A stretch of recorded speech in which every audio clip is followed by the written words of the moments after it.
S কুকিংয়ে সবাইকে স্বাগতম। আমি ঝুম্পা বলছি। আমি আরেকটা নতুন রেসিপি নিয়ে আসলাম। রেসিপিটা হচ্ছে চিংড়ি মাছের বড়া। তার জন্য আমি নিয়ে নিয়েছি 200 গ্রাম চিংড়ি। এটাকে ছাড়িয়ে নেওয়া হয়েছে। আর চিংড়ি মাছটা যেহেতু বড় বড়, সেহেতু এটাকে আমি এভাবে করে কেটে কুচি কুচি করে নেবো। আমার না চিংড়ি মাছ আমি পেস্ট করে দিলাম না, তার কারণ দিলে না একদম ঘেটে যায়, ওটা ভালো লাগে না। তাই চিংড়ি মাছটাকে আমি এভাবে করে কেটে নিলাম। আর এখানে পেঁয়াজটা নিয়েছি। পেঁয়াজটা কিন্তু আমি একদম পেস্ট করিনি, একটু জাস্ট মিক্সি দিয়ে একটা ঘুরিয়ে দিয়েছি, একটু দানা দানা ভাবও আছে।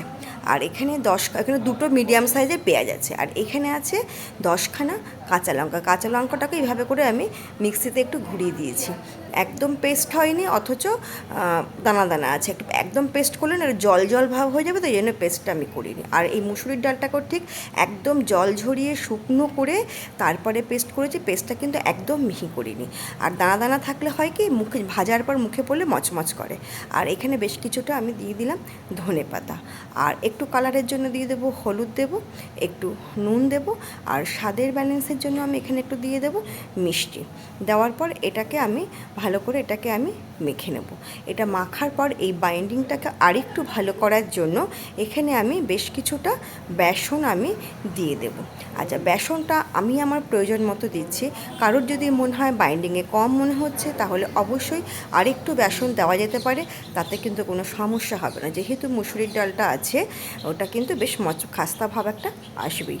আচ্ছা, আমি এদিকে কড়াই বসিয়ে তেল গরম করে আমি এক এক করে বড়ার আকারে আমি এটাকে আমি দিয়ে দিলাম।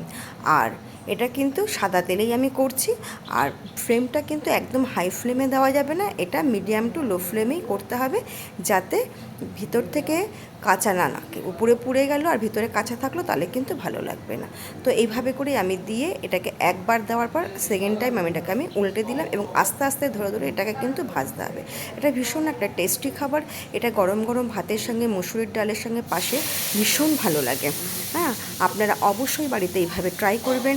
ভালো লাগলে নতুন এবং পুরনো বন্ধু প্রত্যেকেই বলছি, আপনারা আমাকে লাইক কমেন্ট করবেন এবং শেয়ার করবেন।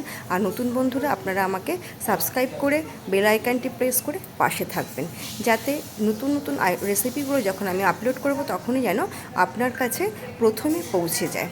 আচ্ছা, আমি এভাবে করে উল্টিয়ে পাল্টিয়ে বেশ এটাকে আমি খাস্তা করে এটাকে আমি একটু ভেজে নেব।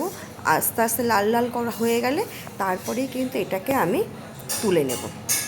আচ্ছা, এখানে 200 গ্রাম চিংড়ি মাছ আছে। চিংড়ি মাছ দিয়ে কিন্তু বেশ কয়েকটা বড়া হয়েছে। এই বড়াটা কিন্তু আপনারা ডালের পাতে খেতে পারেন, অথবা বিকেলে স্ন্যাক্স হিসাবে চায়ের পাশেও কিন্তু এটা খাওয়া যেতে পারে। যে যেটাকে যেভাবে খায় সেভাবে করে আপনারা খাবেন। আচ্ছা, মুসুর ডালের পাতে কিন্তু ভীষণ ভালো লাগবে। একদিন খুব বৃষ্টি হচ্ছিল, সেই সময় আমি দুপুরবেলা এটাকে হঠাৎ করেই এটাকে আমি বানিয়েছি। এটা আগে থেকে কোনো পরিকল্পনা আমার ছিল না। হ্যাঁ, বৃষ্টি হওয়াতে তখন মনে হলো এই গরমের মধ্যে প্রতিদিনই তো একটু পাতলা রান্না খাওয়া হয়েছে, তাই আজকের একটু এই ধরনের একটা করি, যাতে খেতে খুব ভালো লাগে।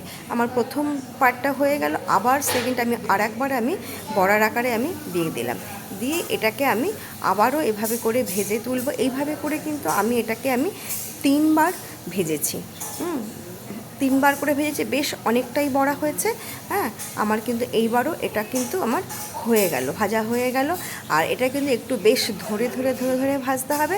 আপনারা অবশ্যই রেসিপিটা বাড়িতে ট্রাই করবেন, দেখবেন কতটা একটা সুন্দর এবং সুস্বাদু একটা রেসিপি। আমি এইভাবে করে আস্তে আস্তে করে লাল লাল করে ভেজে ভেজে তুলে নিলাম, যাতে ভেতরেও ভালো হয় আর উপরটাও যেন লাল হয়ে যায়। ধন্যবাদ আমার পাশে থাকার জন্য।